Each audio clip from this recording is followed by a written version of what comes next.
En agricultura es hora de Chile Público, el único programa 100% local y vecinal que llega a la vida cotidiana de las personas. El municipio es la institución más cercana a la comunidad y el encargado de resolver sus necesidades más urgentes. Chile Público, un programa realmente descentralizado. Conduce Jorge Andrés Pomar. Bienvenidos Radio Escucha, chilenos y chilenas, a un nuevo capítulo de Chile Público. Este Chile Público que hacemos con municipios por Chile.cl, noticias realmente descentralizadas. También la app de Radio Agricultura. El señor Luis Fraile en los controles, como es tradicional, nos indica las frecuencias de Radio Agricultura desde Copiapó y hasta Punta Arenas. Fíjate en Talca 94.5, en Concepción 88.1, en Osorno 91.1. A usted que le interesa en La Serena, en Coquimbo, en Peñuelas, en La Herradura, cerca al casino también. Yo sé que lo escuchan ahí. El 100.3, Valparaíso, Coquimbo, Viña del Mar. ¿Usted es de Santiago? De Viña del Mar. Entonces allá 92.5, aquí en Santiago de Chile, en todas sus provincias, en toda la región metropolitana somos 92.1. ¿Y don Jorge? ¿Donde yo veo también los programas? Porque la radio ahora también se ve canal 166 en Sapin TV, 143 en GTD y a través del YouTube Live de Radio Agricultura. Es bueno eso, ya. Muy bueno. Ya está con nosotros, usted ya lo escuchaba, el señor Cristian González, secretario ejecutivo de la Asociación de Municipios Rurales de Chile. ¿Cómo está usted? Bienvenido. Buenas noches. Muy bien, gracias por estarnos recibiendo nuevamente. ¿Qué pasó? A mí me gusta su uniforme azul. Lo vamos a cambiar. Como bajé de peso, la chaqueta le queda muy grande. Me queda muy grande. Sí. Entonces, está viniendo como Marlo Lane ahora. Oiga, yo pasé por dos periodos. En mi época, yo ya en un minuto ya no era un verano sin polera, era casi un verano sin sostenes, pero estaba tan gordo. Entonces, hoy día que me estoy recuperando físicamente, se ríe el señor Fraile, pero me estoy recuperando, necesito cambiar las tallas. Muy bien. Y no es talla. También en estudio, aquí en Providencia, 1208, piso 6, Pilar Lizana, experta en seguridad y en crimen organizado, actualmente asesora a la Asociación de Municipios Rurales de Chile. Pilar, ¿cómo estás? Muy bien, muchas gracias. Gracias a Cristian por invitarme, pero yo vine de azul. Sí. Ahí está. Siempre el azul ahí de Amur, Chile. Este fin de semana es súper clásico a propósito de los azules, aunque yo soy blanco. En fin. Vamos a hablar de...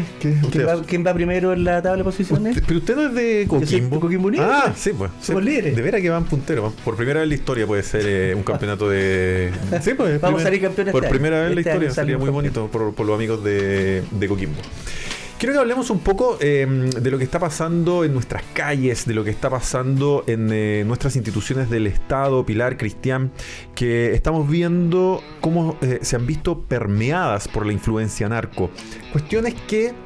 Algo de eso hablaba yo el día de ayer, que habíamos estado con la alcaldesa Delfino, habíamos tratado lo que había pasado con el alcalde Rey y Carabinero, entendiendo que son otra cosa. Pero en los mismos 10 días pasó el tema narco de la FACH, la famosa maletita, pasó el tema de cómo personeros del Ejército de Chile, estamos en una fecha linda, 9 y 10 de julio, juramento a la bandera, la Batalla de la Concepción, prestaron labores de seguridad, ¿no es cierto?, para trasladar droga desde Tarapacá a Santiago. Vimos también... en off tú me hacías recuerdo, Pilar, uno de los casos que más nos quedó en la retina, lo que había sucedido en el municipio de San Ramón con el exalcalde Aguilera, que a todo esto estos días también resultó condenado, aunque entiendo que va a cumplir en libertad la pena.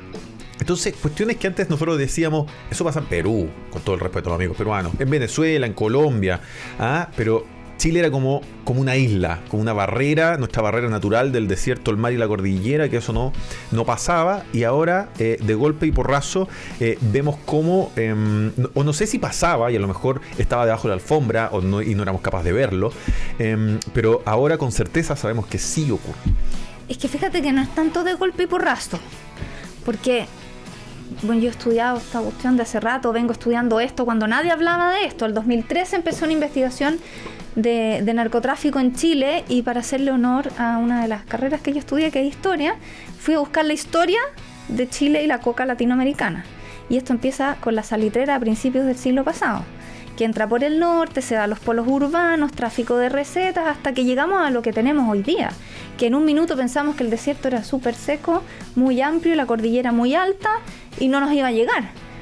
pero mientras tengamos buena imagen país para bajar las barreras de fiscalización, mientras tengamos puertos que miren a Asia y que Asia pague más de $100.000 por un kilo de coca, vamos a seguir siendo súper atractivos, y al día de hoy, como están las cosas, ni el desierto es tan amplio ni la cordillera es tan alta. En ese sentido, se aprecia entonces una nueva configuración de la perspectiva que uno tenía del país, Cristian. Y una perspectiva además de lo que afecta a este fenómeno del crimen organizado y el narcotráfico, sobre todo en el territorio rural, que no era discusión. Yo, de las cosas que siempre conversamos, Jorge, cuando antes el delito típico de la ruralidad era el abigeato, y uno pensaba que en nuestros territorios no pasaba nada, desde que se empezó los intentos de controlar en zonas urbanas los crímenes o los delitos de mayor connotación social, se genera una explosión en el territorio rural. Y lo que decíamos en la semana pasada cuando vinimos a la radio, lo que no se inicia hoy día en el territorio rural termina en los territorios rurales, digamos. Por sí o por no, en las comunas hoy día aparecen los descuartizados, los camiones robados, los secuestrados, a propósito del exalcalde de Macul. Entonces, para la Asociación de Municipios Rurales hoy día tenemos una asociación virtuosa con Pilar Lizana, a propósito de que tenemos la oportunidad de hacernos cargo y además desarrollar competencias para tener una opinión fundada respecto de cómo se debe trabajar en territorio rural. Y ese es el compromiso que tenemos hoy día con los 263 comunas rurales, y es el aporte que se va a desarrollar con el trabajo de Pilar. Oye, y hay una cosa, perdona que te interrumpa, pero nosotros con Cristian conversamos la semana pasada y mirábamos el mapa de Chile rural. Más del 80% de Chile es rural. Entonces yo lo miraba y le decía, mira qué curioso, Colchane es rural, Ollagüe es rural, General Lago es rural. Todos puntos de acceso de crimen organizado a Chile, que hoy día los tenemos como frontera, que efectivamente son fronteras, pero es territorio rural. Y cuando tú decías, si no empieza, termina, yo te diría, empieza en territorio rural porque entra por el norte y termina en territorio rural porque en algún lugar hay que acopiar. ¿Qué atención, Pilar, tuvimos que haber tenido que nos alertaban de que íbamos camino a la situación en que hoy día nos encontramos? Mira, yo creo que debimos haber mirado mucho más nuestro barrio, porque México vivió esto muchas décadas atrás, Brasil también, Colombia también, aunque en el caso de Colombia es un poco distinto porque está el mix guerrilla con narco, pero miramos poco lo que pasaba afuera. Tenemos pseudo guerrilla o guerrilla, sí, derechamente en la Araucanía. Zona sur, de todas maneras, pero miramos poco lo que pasaba afuera y también fuimos ingenuos, porque pensamos que no iba a llegar, que nosotros éramos de tránsito, que por aquí pasaba y que no se quedaba. Y en algún minuto se queda. Y a propósito de esa experiencia a nivel del barrio o de América del Sur, de Latinoamérica, ¿hay países que lograron ir saliendo y están en una situación mejorada respecto de la que estaban? Mira, lamentablemente no tenemos un caso de éxito en el mundo que haya terminado con el crimen organizado. No existe. Sí, el éxito al que podemos llegar es a que esto sea un problema de seguridad pública. Por ejemplo, mucho se habla de cómo fueron bajando la influencia de la mafia o la camorra en Italia, donde se pusieron especialmente duros con los regímenes carcelarios. Está también la versión América Latina de Bukele en El Salvador con las maras. Mira, miremos Italia. Jueces especializados. Lo tiene España con una fiscalía a nivel nacional que sería como la supraterritorial nuestra. Pero miremos Italia. Sí, la Cosa Nostra bajó, después bajó la camorra, pero hoy día está la Ndrangheta y están los sicilianos y esta cuestión no para. O sea, porque mientras haya una oportunidad de negocio y sea lucrativo, ahí vamos a estar. Porque esto es un negocio al final. Y yo no dejo de hacer negocio, yo solo dejo de vender una bebida si es que nadie me la compra, digamos. Pero si me la están comprando y estoy ganando plata, que ese es mi objetivo, ¿por qué voy a cerrar la fábrica, digamos? Entonces, lo que hemos visto es que han ido cambiando los grupos. Han ido algunos tomando poder, otros disminuyendo su poder. De los que tienen poder, conflictos internos, salen facciones. Y en América Latina en particular hemos visto eventos que son súper relevantes para nosotros. Los Zetas en México era un grupo de operaciones militares del ejército, sale esa facción, crea los Zetas. Entonces tenemos que estar atentos, porque hoy día estamos viendo y hablando de la corrupción en Fuerzas Armadas. Yo no estoy diciendo que vamos a tener una mafia de las Fuerzas Armadas en Chile, pero tenemos que mirarlo porque ya pasó en otro lugar y es la forma en que este grupo opera. Entonces, mejor ser precavidos en exceso que pecar de inocente.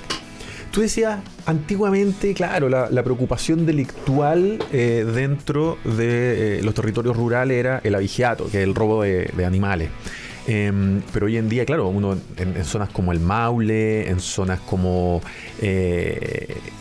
Ñuble, encuentra plantaciones de marihuana. En zonas de la cordillera de Nahuelbuta, son verdaderas zonas donde se refugian estos grupos violentos de la macrozona sur. Y en la Araucanía, el robo de madera. El robo de madera. Pero mira, la extorsión. La extorsión. O sea, hoy día, a ver, tal como lo dice Pilar, como siempre vamos en desfase, hoy día nos estamos enterando y conociendo de un fenómeno que hace rato ya pasaba en el barrio, y que además parte hoy día por las disputas de los territorios, las bandas organizadas disputándose territorios, y luego de estar en proceso de resolver a quién le corresponde cada territorio para empezar a operar tranquilamente.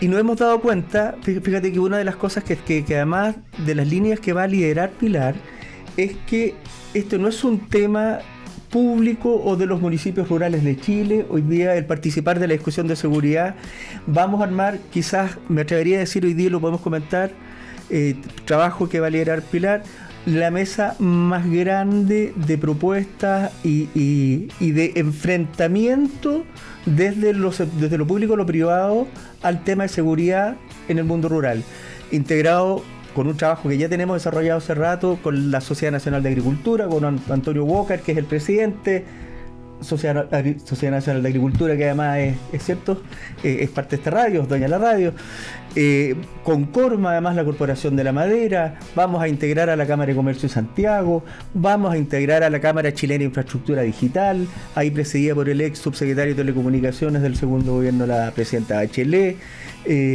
Vamos a sumar a la multigremial de la Araucanía, o sea, y desde los municipios, y además vamos a relacionarnos y trabajar permanentemente en coordinación con las policías. Vamos a tomarnos en serio el trabajo. Tenemos una oportunidad hoy día de adelantarnos en la medida de lo posible a lo que está sucediendo y actuar de verdad con lo que no sucede, no seguir llegando tarde y tratar de hacer prevención. Que hoy día es la gran discusión. Todos los datos que hoy día se entregan son parte de la cadena custodia y para poder sancionar. Pero en términos de prevención vamos súper atrás. Pilar, estamos en plenas campañas presidenciales, que son la primera vuelta en noviembre. Por supuesto que la seguridad es la parte más importante de las preocupaciones hoy día en todas las encuestas de los chilenos. Por lo tanto, son parte importante del relato de los distintos candidatos presidenciales. Más allá, yo sé desde el punto de vista técnico, te lo pregunto, más allá de las preferencias ideológicas o políticas que con todo el derecho del mundo todos los auditores puedan tener, hay, de lo que tú has podido escuchar, ¿hay alguien que esté haciendo un buen diagnóstico y proponiendo ideas saludables para ir para que el crimen organizado retroceda? Mira, primero hay una cosa básica que ojalá todos los candidatos lo tengan incluido en su relato.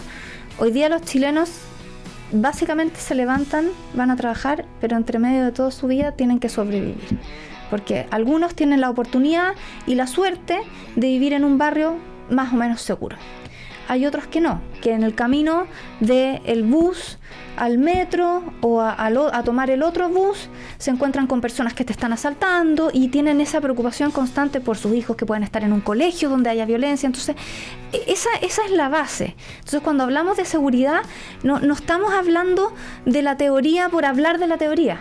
Estamos hablando de la teoría porque hoy día los chilenos tienen ese problema de necesidad básica del día a día que no está cubierto.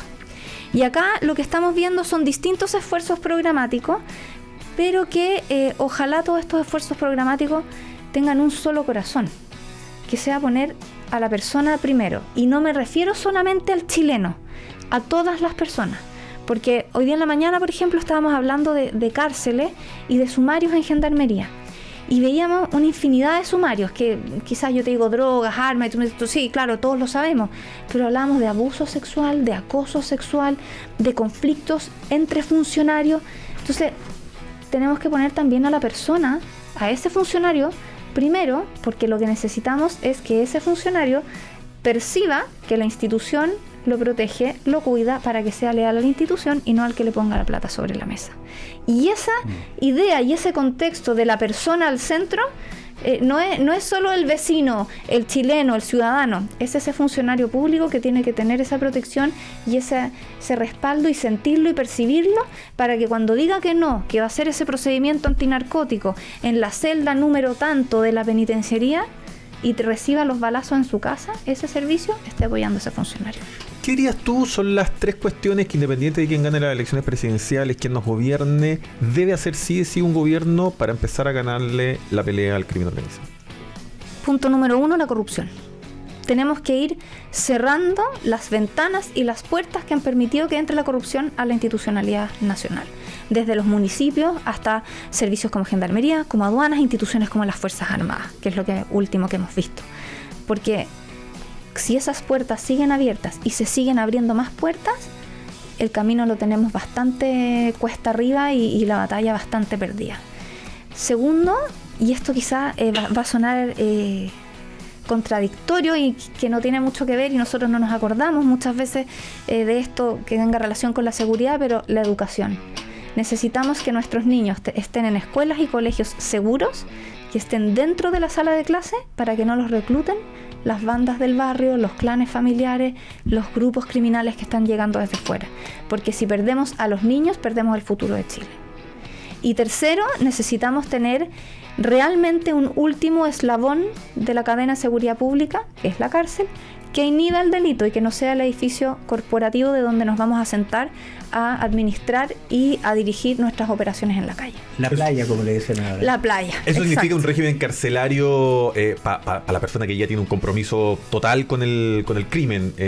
No sé si necesariamente al estilo italiano o salvadoreño, pero claro, en esas líneas. Mira, ¿sabes qué? Acá es súper relevante esto porque hoy día tenemos un problema con nuestro sistema penitenciario.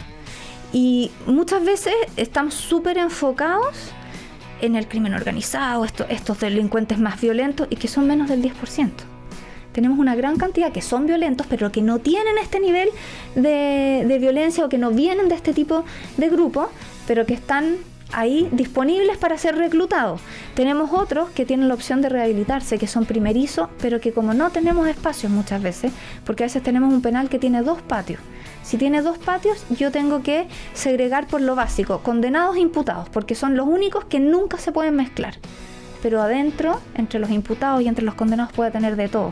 Y están perdiendo la oportunidad para rehabilitarse y reinsertarse. Entonces necesitamos, no el estilo Bukele, no el estilo Italia, necesitamos aprender de Bukele, aprender de Italia, aprender de Australia, aprender de Brasil para diseñar el estilo de Chile, porque es el único que nos va a resultar.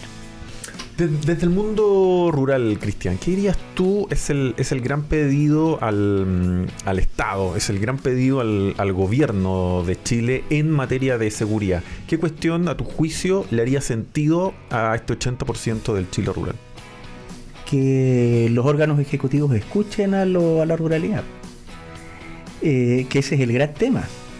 Que escuchen que no todo se resuelve desde el territorio urbano, desde la metrópoli, y que además hoy día hay gente competente que conoce lo que sucede fundamentalmente en los municipios. Los municipios son lo hemos hablado tantas veces, la primera puerta a la que golpea el vecino en educación, en transporte, en seguridad, en salud, y estos territorios tenemos opinión. Nos pasó con la pandemia. Al principio hubo una gran discusión entre los alcaldes y el Ejecutivo respecto de si nosotros interveníamos o teníamos posibilidades de aportar y apoyar al trabajo desde los CEFAM, que era la salud primaria, y que es donde finalmente se atacó y se transformó en el centro de operaciones y de seguimiento de los casos de COVID. Los municipios hoy día tienen mucho que aportar, pero desde una lógica que además también Pilar la planteaba y con mucho fundamento. Debemos cuidar nuestra institucionalidad y el municipio es el primero. Yo creo que un gran aporte hoy, a propósito además también de las tentaciones, lo está haciendo la Contraloría General de la República. en términos de que, sobre todo para el manejo de los dineros fiscales, hoy día opera un sistema que se llama SISREC, y todo recurso que llega es rendido a través de una plataforma que opera la Contraloría General de la República. Eso hoy día obliga a tener cuentas abiertas específicamente para la ejecución de proyectos, que la Contraloría conozca con tiempo además qué es lo que está rindiendo la institución o el municipio, que la Contraloría diga sí, perfecto, el informe corresponde, el trabajo está hecho, lo autorizo a pagar. Eso es tremendamente importante, ¿ah?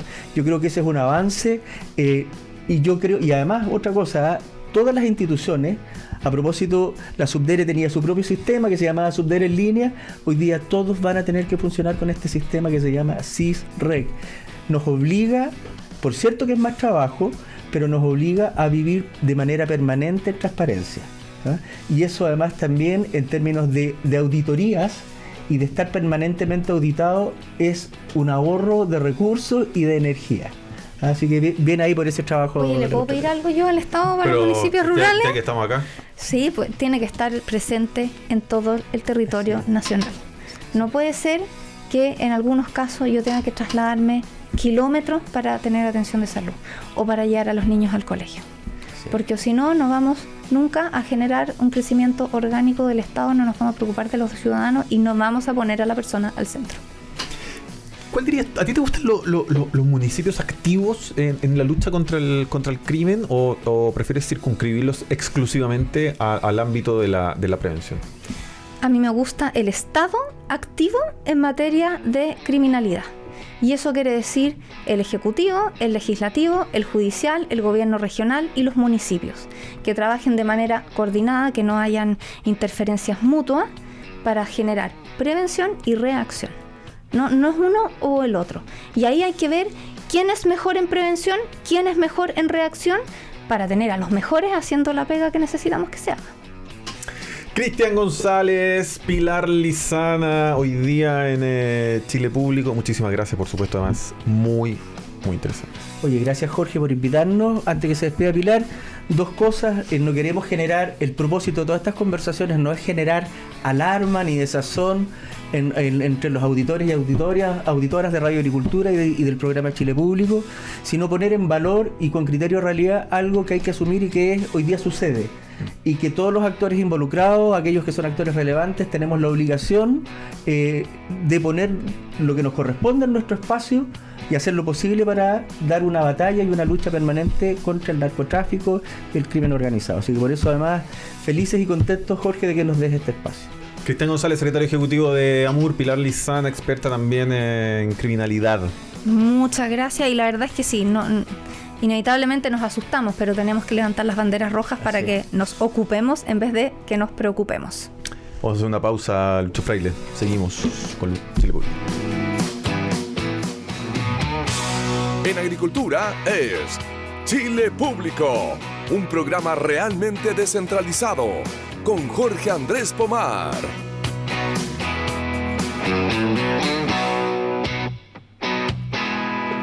Ya estamos de vuelta, querido amigo Lucho Fraile, para hacer juntos este Chile Público, que hacemos como todos los días, de lunes a viernes, con municipios-por-chile.cl, noticias realmente descentralizadas. Municipios por Chile, el único diario digital de noticias 100% locales, 100% municipales.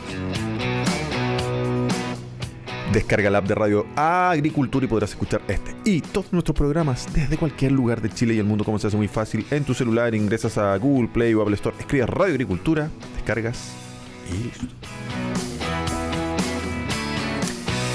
Ya está aquí en estudio, en Providencia 1208, piso 6, en el estudio número 2, Luis Álvarez Vallejos, periodista de la Universidad de Chile, magíster en Comunicación Estratégica de la Universidad Adolfo Ibáñez, fue gerente de comunicaciones del Banco Central de Chile, gerente de comunicación estratégica de Imaginación, en medios de prensa, editor general de la revista ¿Qué pasa? Yo era suscriptor cuando chico, era viejo chico siempre, entonces de la ¿Qué pasa?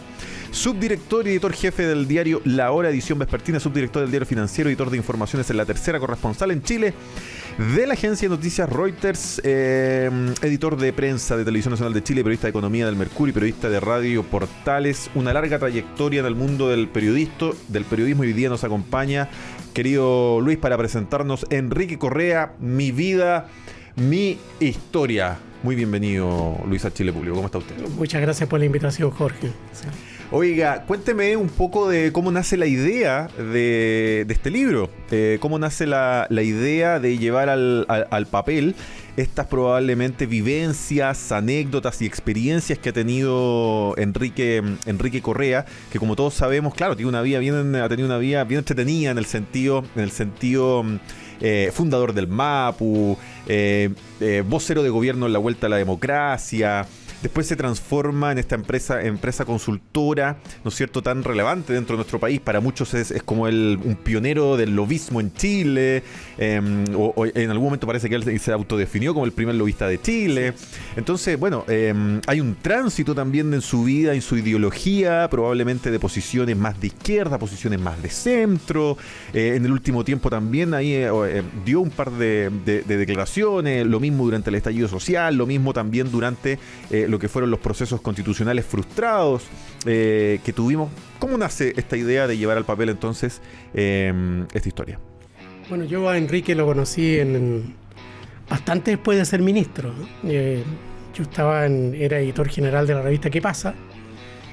A fines de los años 90, y más o menos en el año 2000 Enrique se contactó conmigo a través de un amigo y me pidió ir a trabajar a su empresa que estaba recién naciendo, para armar su área de comunicación estratégica. Entonces ahí empezamos a trabajar juntos y finalmente trabajamos 6 años juntos. Después, cuando él estuvo, tal como yo digo en el libro, cuando yo era gerente de comunicación del Banco Central, él fue contratado como asesor del banco, y por lo tanto ahí mantuvimos contacto. Y en un momento, cuando yo ya estaba, ya había salido del banco, él me empieza a hablar de la idea que tenía de hacer un libro sobre la transición y su papel en la transición. Y yo, bueno, como periodista le dije, pero ¿por qué no abrimos un poco, abramos el espectro y hablemos de tu vida y hablemos de porque, tal como tú dices, o sea, él es parte de su vida en la adolescencia, es parte como a los 12, 13 años ya, en la política. Y de ahí es un camino vertiginoso que sigue hasta hoy, que sigue interesado y viendo todos los días lo que pasa en la política. Entonces, empezamos a trabajar en la idea de hacer una historia propia, contada en primera persona, como protagonista y como testigo de una parte importante de la historia de Chile, que es la segunda mitad del siglo XX y este primer cuarto del siglo XXI que llevamos, en que él ha estado de una u otra forma siempre involucrado.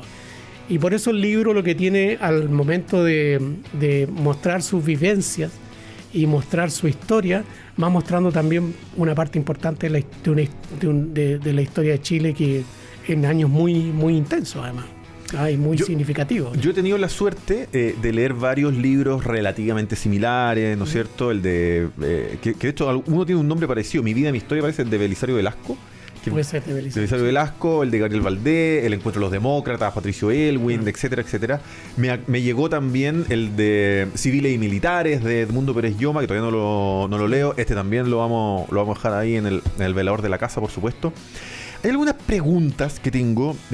Por supuesto, no he leído el libro, acabo de abrir. Literalmente le acabo de sacar el plástico, que además me encanta el olor a libro nuevo, sí. Una maravilla. Sí. Preguntarte por qué, de ser una persona tan influyente, el vocero de la vuelta a la democracia, como que de un momento a otro desaparece de la vía pública. ¿Qué estaba pasando por su cabeza? Porque las personas que acompañaron a Patricio Elwin, en general, uno las vio, las continuó viendo involucradas hasta bien entrados los 2000. Uno entiende que hay generaciones de recambio con el tiempo. Tengo la impresión que el gobierno de Bachelet le dio un corte definitivo a la concertación, más allá de cómo se pierde la elección del año 2009 versus Sebastián Piñera, ¿no es cierto? Pero creo que yo siempre he creído que es el segundo gobierno de Michelle Bachelet el que jubila a esa generación, ¿no es cierto?, de la vuelta a la democracia, en la cual Enrique Correa ya no participaba, por lo menos activamente, hace mucho rato. ¿Qué pasó después del gobierno de Patricio Elwin? Bueno, lo primero que hay que tener en cuenta es que Enrique es una persona de bajo perfil, que cultiva el bajo perfil. Haber sido vocero durante 4 años del gobierno de don Patricio Elwin, más expuesta de Chile. Más expuesta de Chile, eso no fue algo que que lo buscara. Incluso él no quería ser ministro, tal como contamos. Él quería ser subsecretario porque él quería trabajar con Edgardo Benninger como ministro. Él admira mucho y admiró mucho y lo sigue admirando siempre, y fue uno de sus mejores amigos, Edgardo Benninger, que es uno de los grandes cerebros del modelo que inspiró la concertación. Yo diría que es el cerebro. Lo tiene escrito también, todo el modelo lo tiene escrito Edgardo Benninger, lo dejó escrito en un libro que publicó sobre el tema. Entonces, Enrique no quiso esto, no quería esto. Y una vez que ya terminó su periodo de exposición tan alta, en esos 4 años, él mismo decidió que no quería ya tener más exposición pública en ese volumen. Es decir, no es que haya sucedido algún episodio en particular. No hay nada que haya ocurrido en particular que él por el que él haya decidido no seguir. Entonces, él decía que ser senador o ser diputado o seguir en la política después de haber participado en este gobierno tan relevante, porque fue un gobierno muy importante para Chile, él prefirió seguir cultivando ese bajo perfil. Hubo un momento, hubo una instancia en que también, por querer trabajar con Edgardo Benninger, se abrió la posibilidad de que él fuera senador designado. Y corrió esa posibilidad. Nunca le fue planteado formalmente ni nada de eso. Pero cuando él estaba, eso es lo que contamos también en el libro, cuando él estaba en Nueva York, en un viaje, porque él se dedicó a la consultoría internacional después, recibió un llamado del ese entonces director de ¿Qué pasa?, de Cristian Bofill, diciendo que esa instancia no había sido considerada, que el presidente había preferido no considerarla. Uh-huh. Y se habla también de que el presidente lo habría hecho porque él participó en una performance con Andrés Pérez, que era director de teatro, y eso no le había gustado, etcétera. Y listo, y eso fue todo. Y él siguió con eso estamos hablando de decisión de qué presidente, de Frei. De Eduardo Frei. De Eduardo Frei Ruiz-Tagle. Okay. Que era el que le tocaba nombrar senador designado para reemplazar a los que habían terminado su periodo. Entonces, y de hecho Edgardo Benninger fue designado, fue senador. Así es. Entonces, y de ahí ya él continuó con sus consultorías internacionales. Él fue contratado por el Banco Interamericano de Desarrollo, por Enrique Iglesias, que es un nombre muy conocido en Chile, porque además fue director de la CEPAL. Él fue contratado para organizar un área de gobernabilidad y de gobierno dentro del BID, y también apoyar a gobiernos que estaban en etapa de formación de sus sistemas de gobernabilidad, como Haití, que estuvo un tiempo en Haití. Entonces él se dedicaba a las consultorías internacionales, y en eso estaba bien. Oye, Luis, también preguntarte por el tránsito ideológico tú que lo pudiste conocer también de Enrique Correa. Porque claro, cuando uno piensa hoy día en el MAPU, entendiendo que Chile era una realidad completamente distinta, pero cuando uno piensa hoy día en el MAPU, después él tiene militancia demócrata cristiana, entiendo que después renuncia a la democracia cristiana también, hasta el día de hoy que es independiente. Y algo pudimos ver de algunas declaraciones durante especialmente lo que fue el estallido social, también los procesos constituyentes. Mira, yo creo que una de las cosas interesantes del libro es mirar de qué manera esta generación, que va teniendo tanta relevancia después en el retorno a la democracia, va reflexionando de acuerdo a cómo va evolucionando la historia. Primero, él es absolutamente demócrata cristiano. O sea, él se define demócrata cristiano porque es muy católico y además muy demócrata. Yo personalmente siempre me acuerdo de una frase de la película Don Camilo que decía: yo soy demócrata y soy cristiano. Entonces él, y después estos demócratas cristianos empiezan con el influjo de la revolución cubana y de lo que estaba pasando en ese momento y de cómo estaba creciendo la izquierda, sienten el llamado del marxismo. Eso también es parte de una reflexión importante que hace. Entonces, después, cómo ellos se convierten en cristianos y marxistas. Eso ya es una etapa de reflexión. Ya es una contradicción. Pero es un fundamento del MAPU. El MAPU es un partido que se forma con con cristianos que asumen el marxismo. Sí. Y eso les permite también entrar a la Unidad Popular, y la Unidad Popular lo recibe porque dice, bueno, nosotros entonces tenemos la Unidad Popular, tenemos un partido que además tiene raíces cristianas. Y en ese MAPU también adherían, de alguna manera, no como militantes, pero sí mucho con su idea, algunos curas, algunos obispos, o sea, había gente... Estaba la izquierda cristiana claro. También.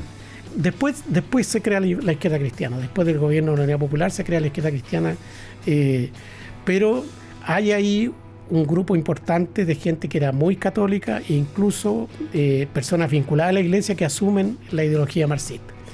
Después del golpe, claro, todos se van al exilio y se van a vivir a países de la órbita soviética, y ahí hay otra reflexión.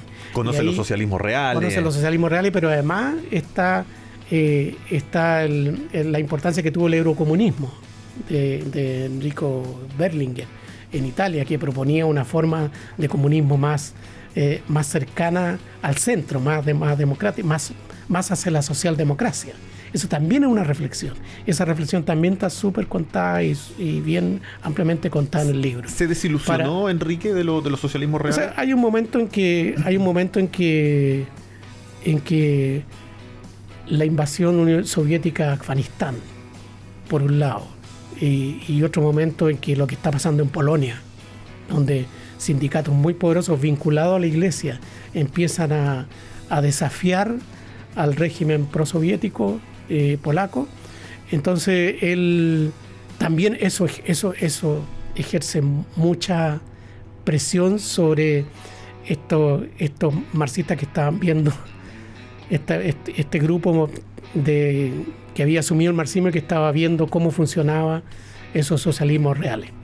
Y eso los acerca más hacia una idea más socialdemócrata, que es la que finalmente traen a Chile para enfrentar para desafiar al régimen de Pinochet sin asumir la política una instancia violenta, que era la que asumió el Partido Comunista. El Partido Comunista y la teoría popular de revolución de masa. El Partido Comunista asumió la tesis de todas las formas de lucha. Todas las formas de lucha son válidas, y eso incluía la violencia, y a eso se asume la formación del Frente Patriótico Manuel Rodríguez. Entonces, en eso había un grupo que hay un cambio estaba generacional también importante en el Partido Comunista. Ese Partido Comunista no es ya el de Pablo Neruda. Exacto. O el de Volodia, el de Tellier, el de Gladys Marín. Hay un capítulo del libro. Hay un capítulo del libro que Enrique le dedica al Partido Comunista por lo importante que fue en todo el proceso de participación y estabilidad dentro de la democracia, o sea, la fuerza que hizo para tener una democracia estable durante el periodo de la Unidad Popular. Si uno va al periodo de la Unidad Popular, quienes estaban más moderadas, las posiciones más duras, más radicales, eran socialistas, sí, claro. Y el MIR, y las posiciones más dialogantes, más democráticas eran del Partido Comunista. Pero aparte de eso, lo que ese capítulo fue hecho fundamentalmente para destacar a varios líderes que tuvo el Partido Comunista, que tuvieron también influencia en cómo Enrique se fue comportando después, no necesariamente de manera ideológica, sino que más bien en las metodologías, los métodos que usaban, la forma como enfrentar la vida. ¿Dónde ubicarías hoy día a Enrique Correa en el arco ideológico del Chile actual? Él lo dice, y está también en una reflexión final. Porque hay muchos ex-concertacionistas en amarillos, en demócratas. No, pero él sigue siendo. Algunos anunciaron que votaban, por ejemplo, por Evelyn Matei y varias figuras de la él sigue siendo socialista. Él sigue siendo socialista con una posición más de lo que hoy día llamamos el socialismo democrático. Eso él no ha cambiado en eso y va a seguir. ¿Va a votar por Janet Jara, por ejemplo? Yo no sé qué va a hacer Enrique en la votación, pero no sé qué va a hacer. Eso ya habría que verlo con él. Pero él, justo el domingo, dio una entrevista a La Tercera donde le preguntan qué pasó con la primaria. Él siente que todavía es muy temprano para poder determinar qué es lo que va a pasar adelante, pero lo que hace una advertencia es que puede haber aquí hay dos fuerzas que están presionando. Una fuerza es la fuerza de la polarización y la otra es la fuerza de los acuerdos y la fuerza que puede promover el crecimiento, porque el crecimiento es la única forma en que el país pueda salir adelante.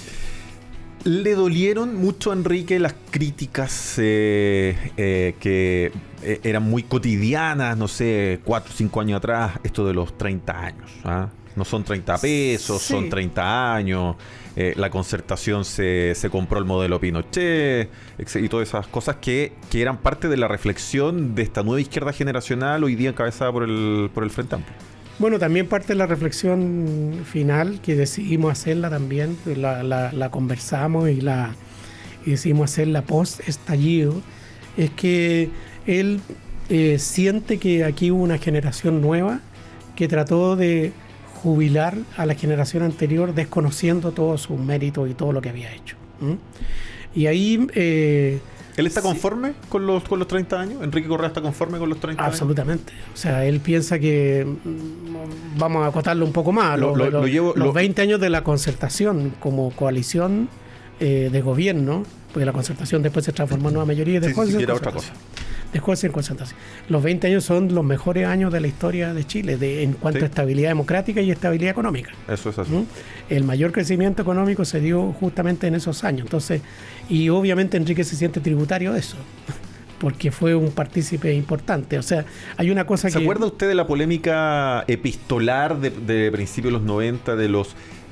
autoflagelante y autocomplaciente? Los También está tratado en el libro, ¿eh? También está tratado en el libro. Por eso que lo que yo digo es que el libro tiene muchos elementos que es importante que uno puede ir revisando y en el que se van dando cuenta del punto de vista de un protagonista, de un testigo, cómo se vivieron.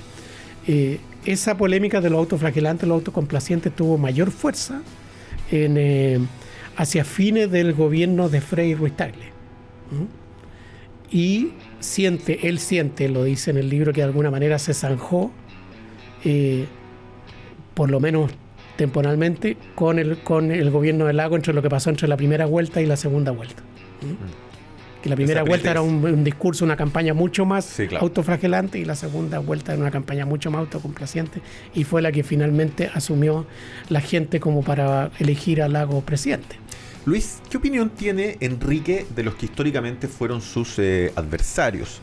La derecha chilena, que yo tengo la impresión, también una derecha bien distinta de la derecha de los 70, ¿no es cierto?, de ese partido nacional que donde está unificada toda la derecha.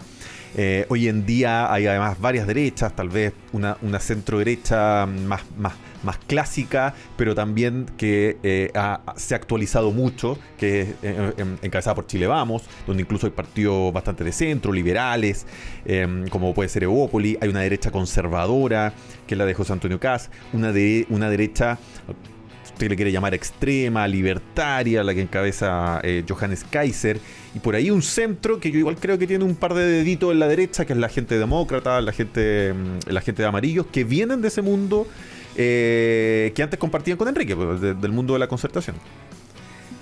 No, yo creo que aquí la diferencia ideológica importante es la de que también lo plantea Enrique en el libro, es la diferencia entre promover un estado de bienestar y promover un estado de crecimiento que tiene como base lo que hemos llamado siempre, lo que hemos conocido como la teoría del chorreo. O sea, que el crecimiento, uno tiene crecimiento y el crecimiento chorrea, y con eso vamos...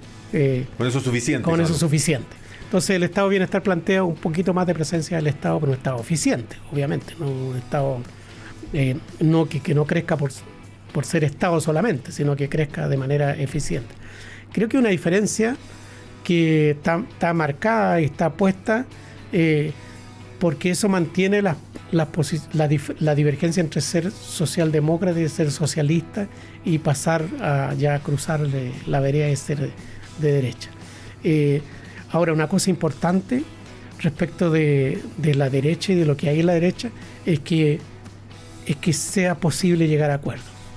O sea, todo lo que contribuye a tener acuerdos entre posiciones distintas va a ser bueno para el país. Eso está planteado de esa manera, que es algo que yo además comparto, ¿no? Entonces, y eso cuando ocurrió eso en el gobierno de Patricio Aylwin, acuérdense que en el gobierno de Patricio Aylwin se hizo un acuerdo para una gran reforma tributaria. Así es. Y para una gran reforma antes, laboral. Y antes también. Claro. La reforma a la Constitución antes de que asumiera Antes Patricio eso. Aylwin. Y eso se hizo con acuerdo entre distintos sectores. Entonces, esos acuerdos contra distintos sectores, que lo único que trajeron fue buenas noticias, fue buena desarrollo para Chile. Entonces, la uno gente puede tener teníamos más de 40% de pobreza, no teníamos los niveles de escolaridad, hoy día 97%. Y teníamos tasas de crecimiento de 5 o 6%, de hasta 7%. Y teníamos...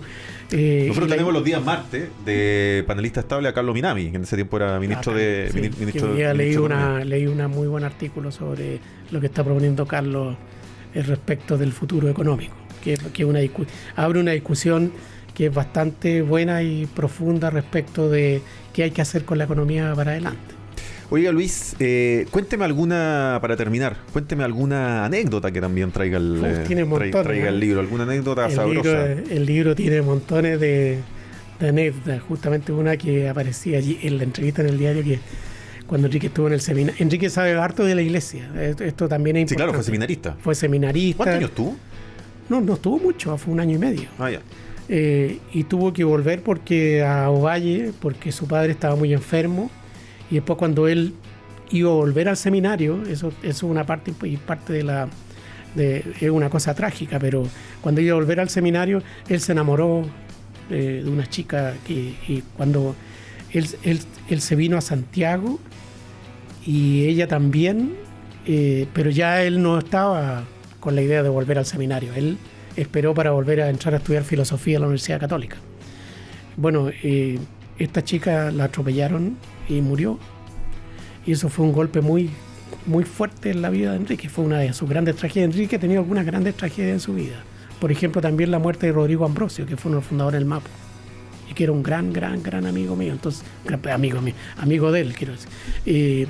Entonces, ahí él ya decidió que no iba a ser sacerdote y entró a filosofía en la Católica, pero mientras estudiaba filosofía en la Católica, él se quedaba a dormir los fines de semana en el seminario.